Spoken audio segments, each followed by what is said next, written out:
Okay, what we wanted to show you in lieu of a lab is just a demo on different substances and how the pH is indicated with an indicator.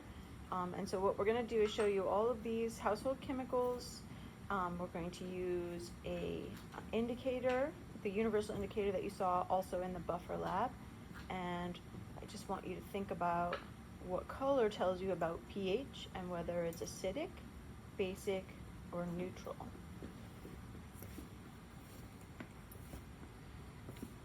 Well, yes, and off we go. What we got here is just a whole sampling of quote-unquote household substances, things that are familiar to you, some things perhaps not as familiar as others.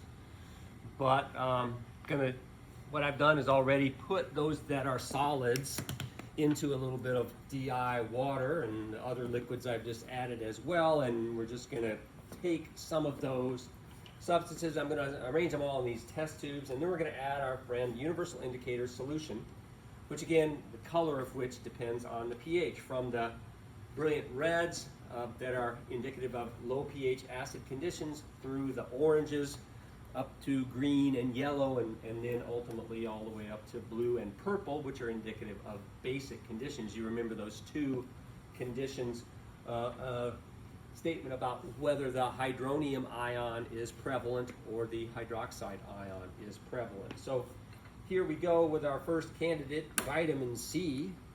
It has some color to it, and of course there's some junk in there that is not soluble. But there it is in our test tube. I'm going to add my universal indicator solution, if I can do so without getting it on the side of the test tube, which I can't. Now give it a little swirly, swirly, swirly here, and hopefully you can see that.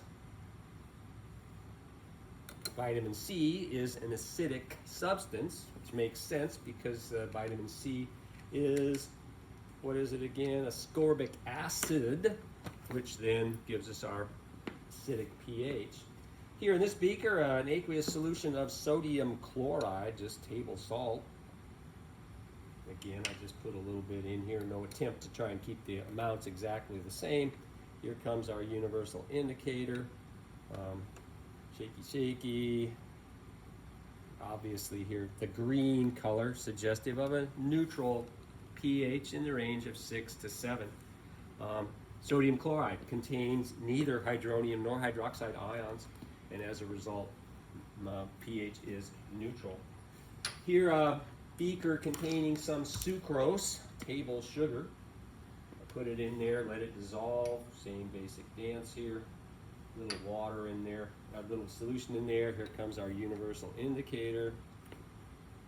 Again, the amounts of which are governed by how hard I squeeze the tube. And again, that green color, suggestive of a near neutral pH in the range 6.5 to 7.5. Sugar also doesn't contain any ammonium hydroxide ions, and as a result, the pH is neutral. Here, a container of household ammonia, NH3. Stinky stuff. And the universal indicator solution Ooh. here. Color turning a deep purple, suggestive of strongly basic conditions. pH up in the range of probably 11 or 12. One of the things we'll see when we're all done is that cleaning products are almost all bases. Here, an aqueous solution of drain cleaner, and I've sort of given away the punchline in as much as a cleaning product, drain cleaner.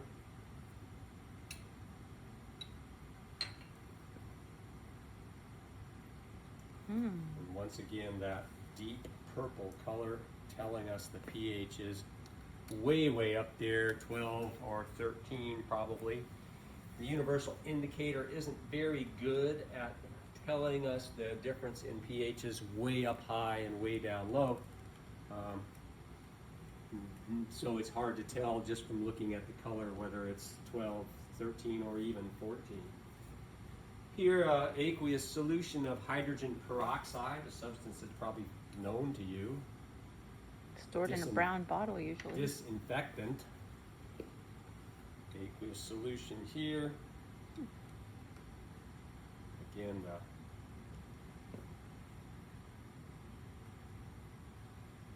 shaky, a little bit more acidic than the table salt or the sugar, but still in that yellow-green range that tells us it's essentially neutral.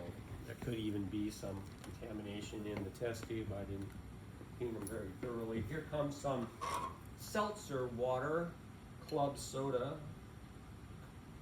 a carbonated beverage, and the reason we use this one is because it doesn't have any other colorings in it, so it's easy for us to use universal indicator to tell what the pH is. And not surprisingly, as you probably know, carbonic acid, the active ingredient in carbonated beverages, and that carbonic acid then imparts that red color to our aqueous solution. Here, vinegar, which I'm sure many of you know, is an aqueous solution of acetic acid, which also should be kind of giving away the result of our test here. Acetic acid, although it isn't classified as a strong acid, produces a fair amount of hydronium ion, and this of course results in our red color acidic solution. Here, a decrepit old lemon that I found in my refrigerator, all dried up, squoze in here and added a little water just to make some volume. So the color on this one going to be a little deceptive because the lemon juice itself is sort of yellow, but enough for us to make a determination. As you're probably aware, most citrus fruits have a healthy amount of citric acid in them. Citric acid, a weak acid that's often found in foods, and again, the pH then down there into maybe 3 or 4 range. Here's a beaker containing some detergent powder that I had hanging around. Oh, look at that. Put the universal indicator in there and swirl it up. Here, definitely more blue than purple, and so this pH probably down in the 9 range, up in the 9 range. Not quite as high as the Drano and ammonia, but certainly basic. Here, an aqueous solution of our old friend, sodium bicarbonate. Again, our universal indicator solution giving us a interesting sort of bluish green color. I would say a little bit greener than the detergent, but certainly bluer than the solutions of sugar and salt. And finally, what I probably should have started with, but didn't, aqueous solution of aqueous solution. This is just deionized water, which in theory should contain only H2O molecules plus a very, very, very, very, very tiny amount of hydronium and hydroxide in equal numbers. Obviously, this test tube is contaminated because it's look at that. showing us orange, but I'm not surprised at that. Here, what I'm going to do here is just good, add it directly to the beaker, Okay, better. and you can see here that pH of pure deionized water with no contaminants in it, showing in the green, yellowish green range, which would give us a pH of around 6.5 to 7.5. Neutral, as you probably would have guessed. So there you have it. Many household substances, particularly those that are cleaning products, have basic pHs, and stronger cleaning products like ammonia and drain cleaner are exceptionally basic. The food products, including vitamin C and the lemon, as well as the carbonated water, giving us acidic pHs, and then a whole host of other household products essentially neutral pH.